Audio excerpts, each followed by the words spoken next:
Mapalad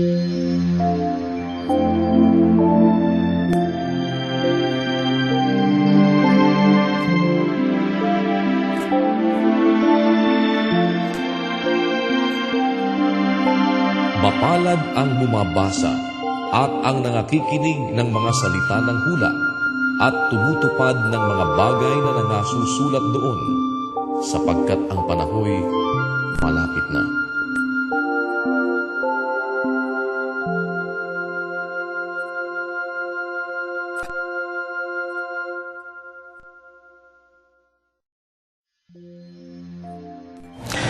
Magandang gabi po. Alas 8 na naman po ng gabi at sana ay naririyan na kayo at buo na rin sana ang ating mga kasambahay.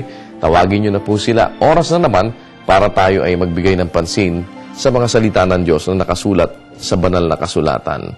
Ito po ay isa sa mga ugali na ating ginagawa dito sa UN Television na pagkatapos ng maghapong araw, pagkatapos ng ating mga paggawa, pagkatapos ng ating mga trabaho, o kung kayo man ay nasa trabaho pa rin at nasa inyong mga opisina, maaari po naman na magbukas din kayo ng inyong mga telebisyon, o kaya kahit na hindi man siguro kayo masabay sa amin, kayo maingganyo lamang namin na tuwing sumasapit ang huling oras sa ating mga buhay sa isang araw, ay maaaring magbigay tayo ng pansin kahit nakapirasong oras lamang na mabasa natin ang Biblia.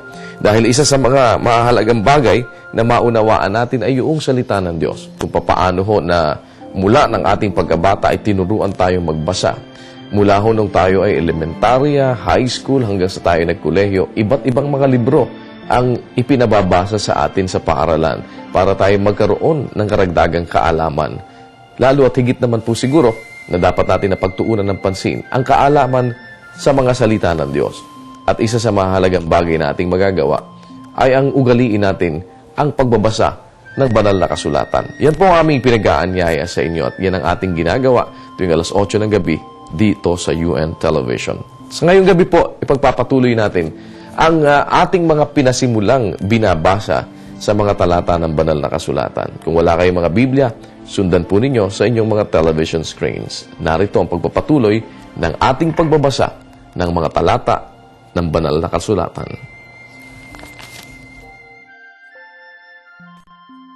Lucas Kapitulo 8. At nangyari, pagkatapos ng kaunting panahon, na siya'y naglalakad sa mga bayan at mga nayon, na ipinangangaral at dinadala ang mabubuting balita ng kaharian ng Diyos, at kasama niya ang 12.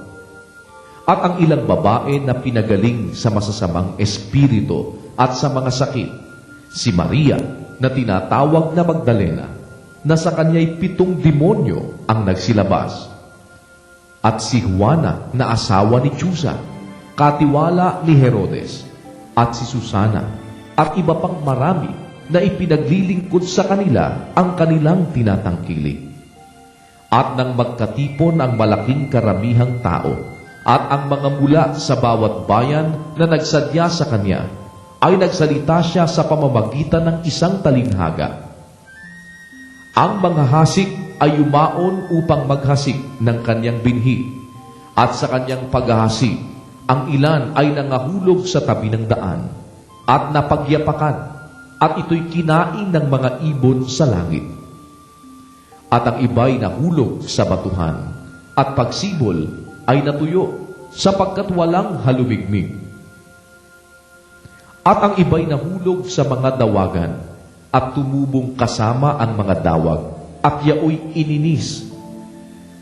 At ang iba'y nahulog sa mabuting lupa at tumubo at nagbunga ng tig-iisang daan.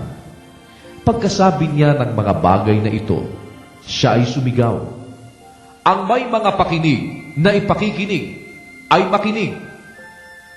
At tinanong siya ng kanyang mga alagad kung ano kaya ang talinghagang ito. At sinabi niya, "Sa inyo'y ipinagkaloob ang mga kaalam ng mga hiwaga ng kaharian ng Diyos. Datapwat sa mga ibay sa mga talinghaga, upang kung magsitingin ay huwag silang mga kakita, at mga karinig ay huwag silang mga kaunawa.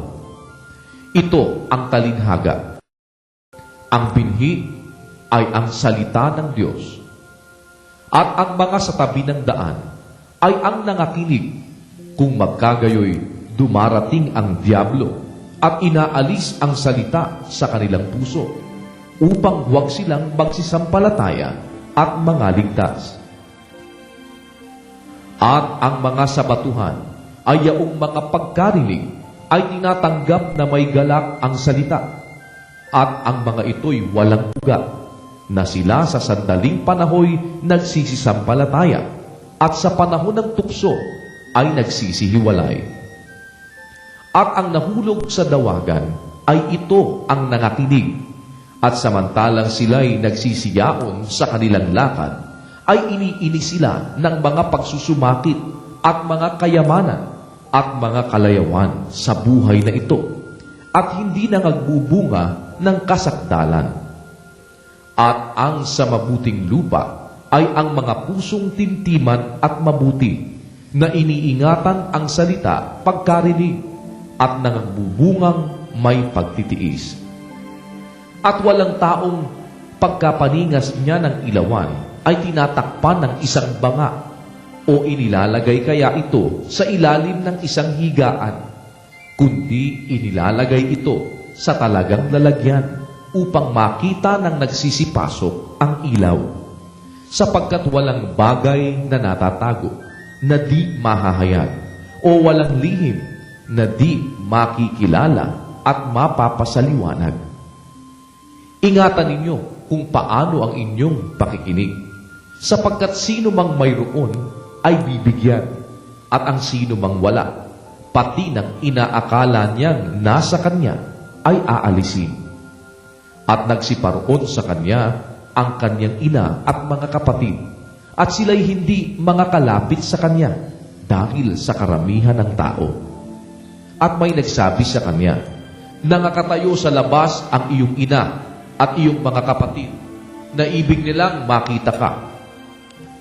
Datapwat siya'y sumagot at sinabi sa kanila, "Ang aking ina at ang aking mga kapatid ay itong nangakikinig ng salita ng Diyos at ginagawa."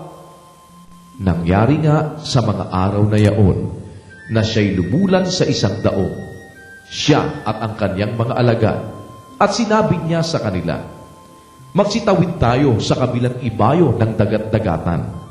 At sila'y nagsitulak. Datapwat samantalang sila'y nangaglalayag, siya'y nakatulog, at bumugso ang isang unos ng hangin sa dagat-dagatan, at sila'y nangatitigib ng tubig at nangasak kapanganiban. At sila'y nangagsilapit sa kanya, at siya'y ginising na nangagsasabi, "Guro, Guro, tayo'y mga mamatay." At siya'y gumising, at sinaway ang hangin at ang galit ng tubig, at nangagsitigil at humusay ang panahon. At sinabi niya sa kanila, "Saan naroon ang inyong pananampalataya?" At palibhasa'y nangatakot sila'y nagsipanggilalas, na sinasabi ng isa sa iba, "Sino nga ito na siya'y naguutos maging sa hangin at sa